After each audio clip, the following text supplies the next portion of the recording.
캐나다 서스케처원주의 인구 1100명이 전부인 작은 마을 키플링에는 높이 5m에 달하는 거대한 빨간색 클립 조형물이 서 있습니다. 기네스북에도 등재된 이 기괴한 기념비는 한 청년의 무모한 실험이 거둔 실질적인 전리품입니다. 2005년 카일 맥도널드라는 인물은 자신의 블로그에 빨간 클립 하나를 올리며 집 한 채와 바꿀 때까지 물물 교환을 멈추지 않겠다고 선언했습니다. 결론부터 말하자면 그는 정확히 1년 뒤 2층짜리 단독주택의 열쇠를 거머쥐었습니다. 이것은 기적이나 감동적인 휴먼 스토리가 아니라 철저하게 계산된 심리전과 운, 그리고 마케팅적 요구가 정교하게 맞물려 돌아간 14단계의 거래 기록입니다. 첫 번째 거래는 허무할 정도로 사소했습니다. 밴쿠버의 두 여성이 빨간 클립을 물고기 모양의 펜과 바꿔주었습니다. 카일은 곧바로 이 펜을 들고 시애틀로 향해 수제 도자기 문손잡이와 교환합니다. 세 번째 거래에서 그는 문손잡이를 캠핑용 난로로 바꿨고, 네 번째 거래에서는 이를 혼다 발전기와 바꿨습니다. 여기서 주목할 점은 카일의 이동 거리와 집요함입니다. 그는 단지 물건을 바꾼 것이 아니라 물건의 가치를 극대화할 수 있는 적임자를 찾기 위해 대륙을 횡단하는 수고를 아끼지 않았습니다. 펜 하나를 바꾸기 위해 밴쿠버에서 시애틀로, 다시 매사추세츠주 암허스트까지 수천 킬로미터를 이동하는 물류 비용은 이미 물건의 객관적 가치를 상회했습니다. 하지만 그에게 중요한 것은 장부상의 이익이 아닌 다음 단계로의 진입이었습니다. 다섯 번째 단계에서 발전기는 빈 맥주통과 네온 사인이 포함된 이른바 파티 세트로 변했습니다. 객관적인 시장 가격으로 따지면 발전기가 훨씬 고가였지만 카일은 당시 파티용품이 절실했던 한 남자의 사정을 정확히 공략했습니다. 이것이 물물 교환의 핵심인 가치의 비대칭성입니다. 누군가에게는 창고만 차지하는 고철이 누군가에게는 당장 오늘 밤의 갈증을 해결해줄 필수품이 되는 순간 시장 경제의 가격표는 무력화됩니다. 카일은 물건의 가격이 아닌 특정 개인의 결핍을 노리는 전략을 취했습니다. 여섯 번째 단계에서 파티 세트는 퀘벡까지 날아가 스노모빌로 바뀌었고, 이는 다시 캐나다 야크 지역으로의 2인 여행권으로 변했습니다.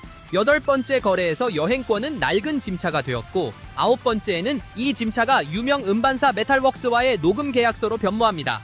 계약서에는 스튜디오 사용권과 홍보 지원이 포함되어 있었지만 유효기간이 정해진 소모성 권리였습니다.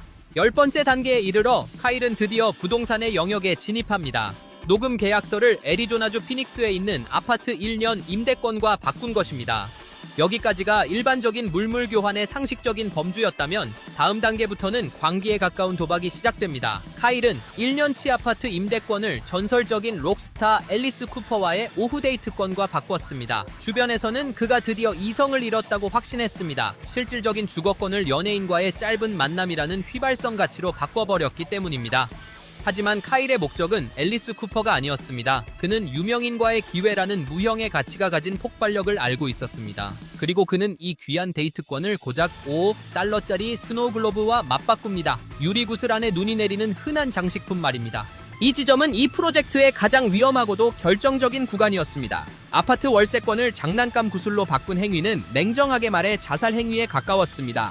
그러나 카일은 전 세계에 숨어있을 특이 취향의 수집가를 찾아내는데 모든 승부수를 던졌습니다. 그리고 그의 계산대로 유명 배우이자 감독인 코빈 번슨이 응답했습니다. 코빈 번슨은 8,000개 이상의 스노우 글로브를 수집하는 광적인 수집가였고, 카일이 들고 있던 그 특정 모델을 간절히 원했습니다. 코빈 번슨은 자신의 수집 리스트를 완성하기 위해 자신이 제작하는 영화 도나 온 디맨드의 조연 출연권을 내놓았습니다. 마지막 14번째 거래는 개인과 개인의 교환이 아닌 지자체의 마케팅 욕구를 관통했습니다. 캐나다의 작은 마을 키플링은 지독한 홍보 부족과 인구 감소에 시달리고 있었습니다. 마을 의회는 카일이 가진 할리우드 영화 출연권을 마을의 자산으로 만들기로 결정합니다. 마을 주민 중 한 명을 오디션을 통해 스타로 만들어 마을 전체를 전 세계 미디어에 노출하겠다는 전략이었습니다. 키플링 마을 의회는 카일에게 마을 소유의 1920년대식 2층짜리 단독주택을 제안했고, 2006년 7월 빨간 클립은 마침내 실물 부동산으로 치환되었습니다. 키플링 마을이 이 거래로 얻은 수익은 집 한 채의 가격을 훨씬 상회했습니다. 키플링 아이돌이라는 이름으로 진행된 오디션은 캐나다 전역에 중계되었고, 카일의 이야기가 전 세계 주요 뉴스망을 타면서 마을은 수백만 달러 가치의 홍보 효과를 거두었습니다. 쇠락해가던 시골 마을이 단숨에 기회의 땅으로 포장된 것입니다. 이 실화의 본질은 꿈은 이루어진다는 식의 감상적인 잠언이 아닙니다. 카일 맥도널드는 물건의 객관적 가치가 아닌 거래 상대방이 느끼는 주관적 효용의 극단적인 차이를 이용했습니다. 누군가에게는 짐스러운 발전기가 누군가에겐 파티의 완성작이었고, 누군가에겐 흔한 장난감이 누군가에겐 수집 리스트의 마지막 조각이었습니다. 그는 각 물건이 가진 가치의 고점을 찾아 이동하며 자산의 성격을 끊임없이 변주했습니다. 여기에 자신의 프로젝트를 거대한 미디어 이벤트로 만들어낸 카일의 실행력이 더해진 결과입니다. 키플링 마을의 클립 동상은 더 이상 카일의 행운을 상징하지 않습니다. 그것은 지자체의 마케팅 욕구와 한 개인의 전략적 도박이 만났을 때 발생하는 기묘한 비즈니스의 결말을 보여주는 기념비입니다. 지금 여러분 책상 위에 있는 사소한 물건이 집이 될 확률은 희박합니다. 가치의 비대칭성을 활용할 통찰력과 대륙을 횡단할 결단력이 결여되어 있다면 말입니다. 하지만 적어도 카일은 아무것도 하지 않는 것보다는 비웃음을 사더라도 클립 하나를 인터넷에 올려보는 것이 현실적인 변화를 만든다는 사실만큼은 증명했습니다.